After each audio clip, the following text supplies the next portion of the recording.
సింహాచల క్షేత్రంలో కనపడినటువంటి స్వరూపం వరాహ నరసింహస్వామి అంటారు.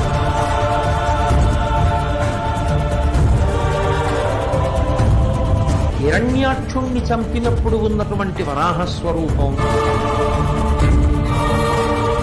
హిరణ్య కశిపుణ్ణి సంహరించినప్పుడు వచ్చినటువంటి నరసింహ స్వరూపం, రెండు కలిపి ఉంటాయి. అందుకే వరాహ నరసింహస్వామి అంటారు.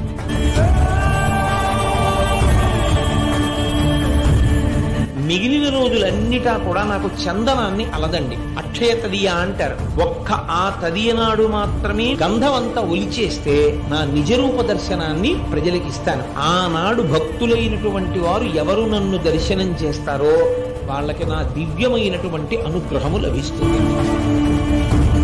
ఇంత గొప్ప క్షేత్రమై సింహాచల క్షేత్రం నిలిచింది.